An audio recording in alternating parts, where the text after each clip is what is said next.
Hi all, Dr. Priyadashni here. இன்னைக்கு world malaria day. Malaria அப்படின்றது வந்து ஒன் டைப் ஆஃப் ஃபீவர், மஸ்கிட்டோஸ்னால spread ஆகிற ஃபீவர். அந்த மஸ்கிட்டோஸ் வந்து ஃபீமேல் அனோஃபிலஸ் மஸ்கிட்டோ அப்படின்னு சொல்லுவோம். இந்த ஃபீவரில் வந்துட்டு குளிர் ஜரம் வரும், ரொம்ப குளிர் வரும். ஒரு நாள் விட்டு ஒரு நாள் வரலாம், 2 நாள் விட்டு ஒரு நாள் வரலாம். அந்த மாதிரி நமக்கு அது டிபெண்டிங் ஆன் த ஸ்பீஷீஸ், அதாவது பிளாஸ்மோடியம் அப்படின்ற ஒரு பேரசைட்னால வரக்கூடியது. அந்த பேரசைட் அதனோட பாதி லைஃப் சைக்கிளை மஸ்கிட்டோலையும், அதாவது ஃபீமேல் அனோஃபிலஸ் மஸ்கிட்டோலையும் கொசுக்கள்லையும், அப்புறம் மீதி பாதியை வந்து நம்ம ஹியூமன் பீயிங்ஸ்லையும் தரக்கூடியது.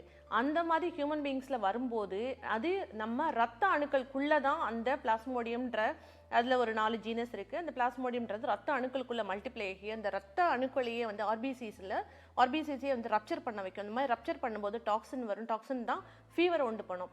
அந்த மாதிரி ஃபீவர் வந்து இது வந்து ஃபீவரோடு நிற்காது. வந்து ட்ரீட் பண்ணல அப்படின்னோம்னா நமக்கு அது மூளையை அஃபெக்ட் பண்ணுற செரிப்ரல் மலேரியா அப்படின்னு சொல்லுவோம். ஆல்ஜிட் மலேரியா அந்த மாதிரி ஷாக் கூட, அதாவது நம்ம பிளட் ப்ரெஷர்லாம் ரொம்ப கம்மியாகி இந்த ஷாக் வர அளவுக்கு சீரியஸ் கண்டிஷன்ஸ்க்கு கூட கொண்டு போகும்.